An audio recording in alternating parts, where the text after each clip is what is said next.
In continuing what we talked about previously, I'd like to bridge some gaps between the previous topics about light.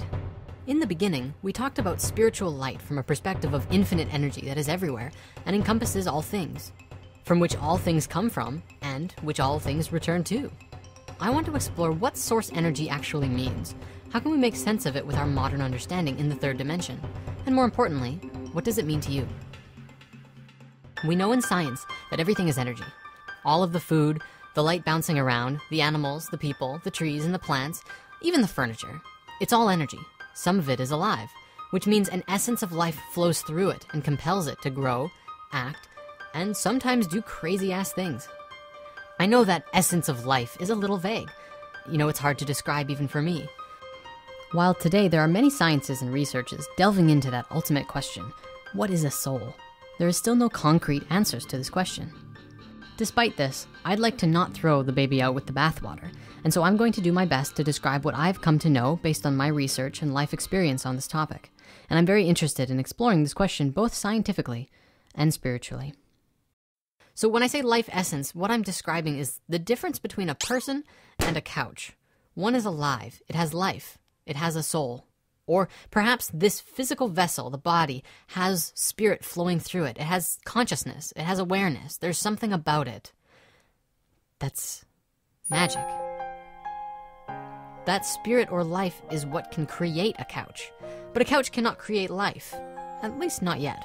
A person likewise is also a creation. A living body is a body of energy that was created by a man and a woman who came together in union to birth a new life into this world.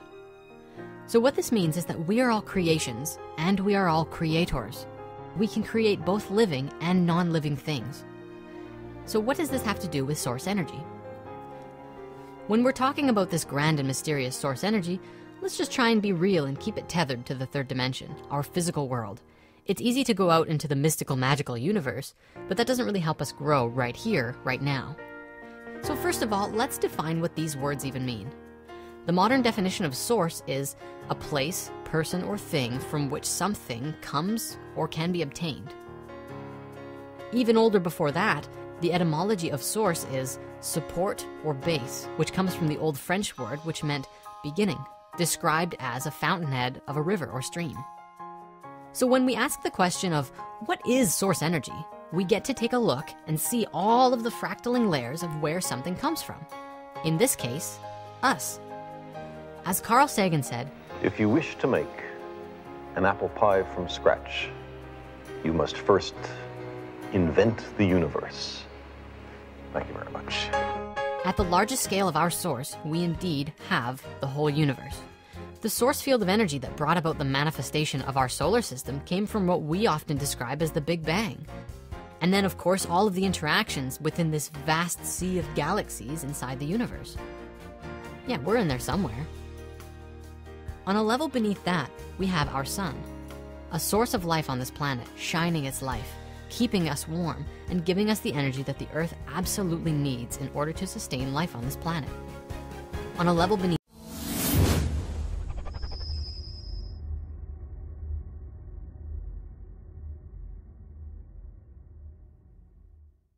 that, we have the Earth. She is required in tandem with the sun in order for us to live.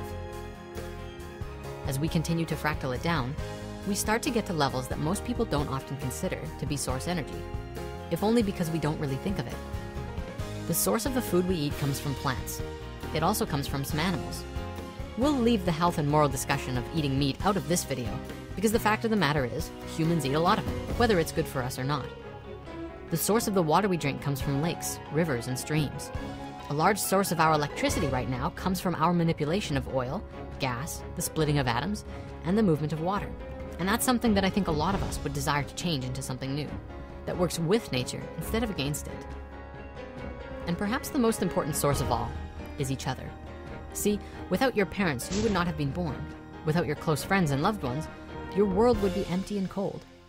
It may even be like that right now in your world, and I'm sorry about that. It's one of the biggest problems we're facing today, and is a result of the disconnection we have with each other. And now recognize in this moment that when you flip it all around, you see that you too are a source of energy for everyone in your life. What kind of energy? Creative, supportive, controlling? Aloof? I invite you to look at your relationships, your friends, your family, and see what kind of source you are. Are you one that gives by means of cooking, helping others with their problems? Perhaps you play music, make videos, write blogs. Maybe you invent things.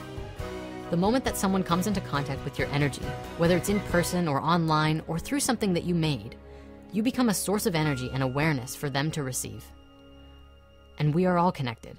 You are as influential on me as I am of you. I am no different from you. I'm human. Well, I'm human. Patchman's a cartoon. And so with that, we can see that we are all of Source, and we are all the Source itself. At the grandest level, we are a part of this whole majestic universe, and at a very relatable level, we are all physically the source for each other's growth, transformation, and even entertainment.